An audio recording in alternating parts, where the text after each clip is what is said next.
Par ma voix, l'association Ousratou Sokhna Adama Diop vous souhaite la bienvenue à Rufisque, qu'Abdoulaye Sadji décrivait éloquemment d'ailleurs dans son roman Maïmouna. Et là, je vais faire plaisir au général Samba, Rufisquois, parce qu'il y a Rufisquois et Rufisquins. Rufisquois, c'est les gens qui habitent Rufisque, qui dorment à Rufisque, qui se réveillent à Rufisque. Les Rufisquins comme moi, c'est des gens qui sont ailleurs et qui viennent occasionnellement à Rufisque. Donc Abdoulaye Sadji disait dans son roman que Rufisque, c'est la métropole sénégalaise, foyer d'élégance, creuset où se fondent toutes les races qui y envoient les plus beaux spécimens de leurs créatures, la quintessence de leur aristocratie et de leurs élites. Fin de citation. L'association Adama Diop donc vous souhaite la bienvenue et vous réitère sa sincère gratitude pour l'honneur que vous leur faites de rehausser de votre illustre présence cette cérémonie. En ce jour et mois sacré de Ramadan et de Carême, mois de miséricorde, d'union de prière, de pardon et de bénédiction. Quelle heureuse coïncidence d'organiser cette cérémonie en ce mois de célébration de la femme pour offrir un exemple cette grande figure de l'éducation, de la culture, dont la multidimensionnalité a dépassé l'ordinaire, tel que décrit à la page 91 du livre, je cite, « Le lien de complicité qui nous unissait à Tante Adama était fusionnel et indéfectible. Elle nous a donné l'amour, la sécurité, la connaissance, le savoir-vivre, l'attention maternelle et parentale.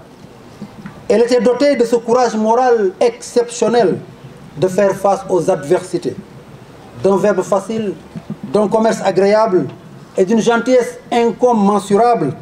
Sokhna Adama Diop était créditée de vertus et de qualités humaines exceptionnelles. Femme de compromis, indulgente, sobre, conciliante, avenante et d'un charme élégant, teintée de politesse et de décence, à la fois subtile et fascinante, elle forçait respect et admiration. Fin de citation. Mesdames et messieurs, honorables invités, il y a quelque chose de plus fort que la mort. C'est la présence des absents dans la mémoire des vivants. Cette belle pensée de Jean d'Ormesson traduit à suffisance l'intensité de notre obligation mémorielle envers celle que nous célébrons aujourd'hui. Celle qui, des années durant, s'est employée à partager, à enseigner, à guider et à se rendre utile à sa communauté avec désintéressement, conformément au célèbre hadith du prophète, paix et salut sur lui, « Hayrukum anfa'a linas » le meilleur d'entre vous, c'est celui qui est le plus utile à sa société.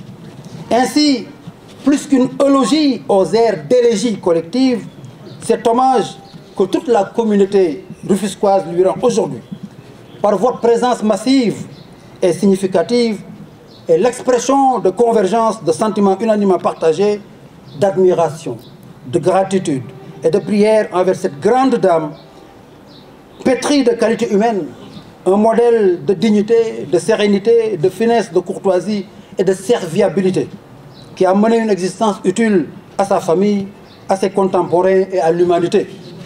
Proactive, intelligente et toujours animée par une bonne humeur communicative, elle est restée, jusqu'à la fin de sa mission sur cette terre, infatigable, généreuse dans l'effort, plaçant la vertu et le devoir au-dessus de toute chose.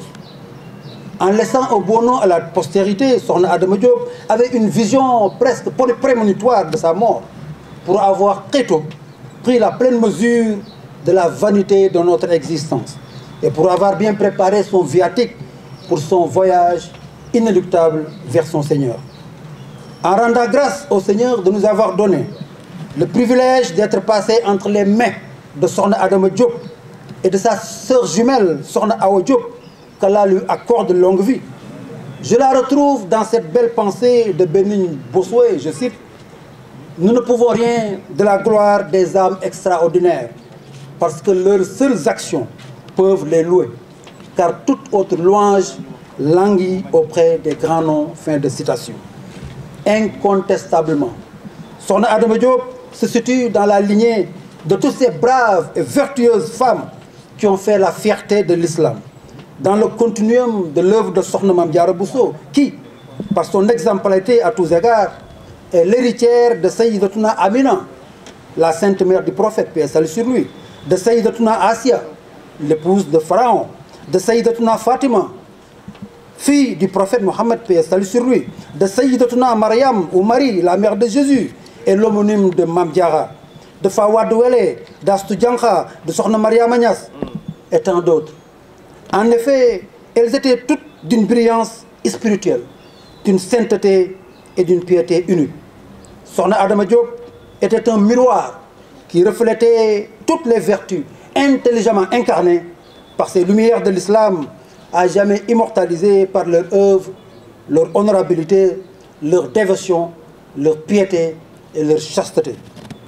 La force de caractère de Tante Adama Diop résidait surtout dans cette affabilité et cette empathie, somme toute naturelle, qui n'entamait en rien son charisme et son leadership.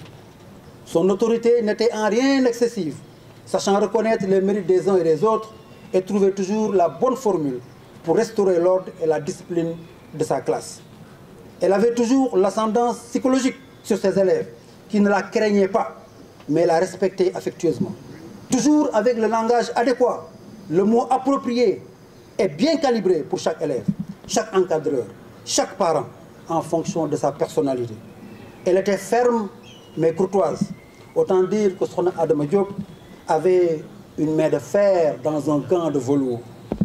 Leader charismatique et visionnaire, Sayyidah Adama Diop n'en était pas moins une assistante sociale chevronnée, une pédagogue hors pair, entreprenante et engagée, dotée d'une généreuse ouverture d'esprit, qui a employé sa vie toute entière à servir au lieu de se servir, à unir au lieu de diviser, à pardonner au lieu d'offenser, à partager au lieu d'accumuler, à donner au lieu de recevoir, sans rien attendre en retour, parce qu'elle était convaincue qu'il y a de l'indécence à demander ce qu'on ne vous offre pas. Et certainement, ce désintéressement fort naturel qui l'aurait privé des reconnaissances mondaines, des décorations et autres distinctions auxquelles elle avait pourtant légitimement droit. Monsieur le préfet du département, monsieur le maire, Sokhna Adama Diop a contribué à la formation de l'élite intellectuelle et religieuse de notre pays. Elle a sauvé une bonne partie de la jeunesse des dérives de la déperdition, de l'ignorance et de l'obscurantisme. Elle a ouvert beaucoup d'écoles et centres de formation. Elle a formé bon nombre d'imams, d'enseignants, de savants. Elle a favorisé l'autonomisation des femmes. Elle a semé énormément de graines qui ont germé et enrichi notre terre et celle de la diaspora. Elle a tendu la perche à un nombre inconnu de ses semblables, plongés dans les abîmes de la pauvreté. Elle a formé des enfants, des jeunes, des femmes, des démunis et des prisonnières.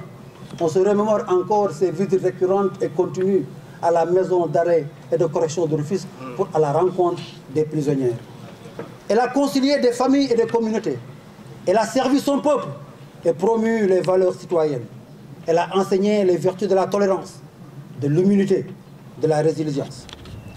Pour toutes ces raisons, monsieur le préfet, Maguette Diouf, monsieur le maire, docteur Omar Cissé, pour toutes ces raisons, Sokhna Adama Diop mérite aujourd'hui les honneurs de la République.